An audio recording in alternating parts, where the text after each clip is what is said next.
بسم اللہ الرحمن الرحیم۔ السلام علیکم۔ اکثر گھروں میں ساس اور بہو کی جھگڑے ہوتے رہتے ہیں بار بار، کیونکہ ماں کو جو پسند تھی وہ بیٹا نے نہیں لایا، بیٹا نے خود کی پسند کی شادی کی، خود کے پسند کے لڑکے لائی، تو اس کی وجہ سے ایک جھگڑا ہوتی ہے۔ وجہ یہ ہے۔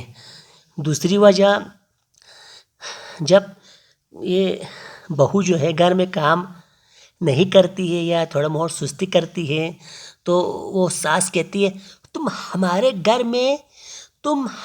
گھر میں کام کرنے کے لیے لائے ہیں، تم کیوں نہیں کرتے کام؟ ساس خود کی بیٹی بھی ہے، یہ بھی سننا چاہیے۔ اس کو کچھ کہتی نہیں ہے، اور جو کیا کہتے ہیں بہو ہوتی ہے، بس بہو کو اپنے گھر میں کیا سمجھتی ہے ساس؟ نوکر سمجھیے، نوکر۔ یہ تمہارا نوکر ہے کیا؟ تمہارا نوکر ہے یا؟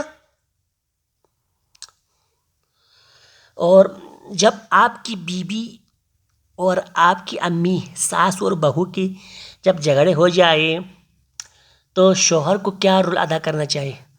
شوہر کو چاہیے کہ بیوی کو ہاتھ پکڑ کر اپنے کمرے میں لے جائے، ماں اپنی جہاں ہے ماں وہیں پر رہنے دے، پھر اپنی بیوی کو خوب سمجھائے، یہ امی ہے، تمہیں اس کی عزت کرنی چاہیے، تمہیں جو کچھ چاہیے، بس جو کچھ چاہیے میں قربان، میں تمہیں سب لاؤں گا، جو چیز چاہوں گا لاؤں گا۔ میں نے کل ہی تم کو ایک پکوڑا لایا تھا، نہیں لایا تھا پکوڑا؟ میں نے کل تم کو سموسہ لایا تھا، نہیں لایا تھا؟ تم نے مجھے، جب بھی میں بازار جاؤں تم مجھے پکوڑا لاؤ کہتے ہیں، سموسہ لاؤ کہتے ہیں، لیس پاپڑ لاؤ کہتے ہیں، میں لا رہا ہوں نہیں لا رہا ہوں تمہیں؟ تم امی کے ساتھ وہ جھگڑا کرتی ہے، اچھی بات نہیں ہے۔ تم سمجھدار ہو، تم بہت خوبصورت ہو، میں نے تمہیں پسند کر کے لایا ہے، تم میری پسند کی بیوی ہو۔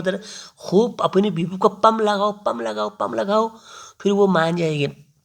اس کے بعد آپ نے امی، پھر کبھی کبھار کچھ بیویاں ایسی ہوتی ہیں نا، وہ روتی ہی کر کے روتی ہے، وہ میں تمہارے سے نہیں آنی تھی، تمہاری امی مجھے حلپہ آئی تھی، ایک لینے آئی تھی، یہ کر کے خوب سنائے گا۔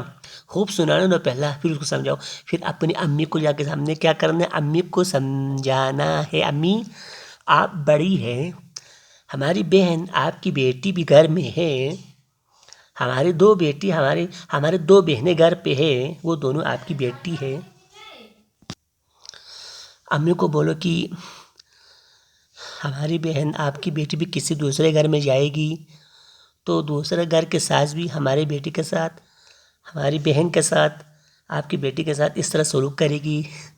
امی کو سمجھاؤ، وہ بھی مان جائے گی۔ اور اپنے کمرے میں اپنی بیوی کو خوب پم لگاؤ، خوب اس کو مناؤ، اس کو لالچ دے دو، اس کو کپڑے کے لالچ دے دو، کل عید آنے والی ہے، شاپنگ کے لیے لے جاؤں گا، میں تمہیں کیک لاؤں گا، کیک میں تمہیں گلاب جامن لے کر آؤں گا، میں تمہیں جو تمہارے پسند کی چیز ہے نا وہ تمہیں لے کر آؤں گا۔ بس تم لڑنا نہیں ہے، جو کام تم کو ملا ہے تم کر رہی ہو اسی کو کرو، برداشت کرو، صبر کا پھل میٹھا ہوتا ہے۔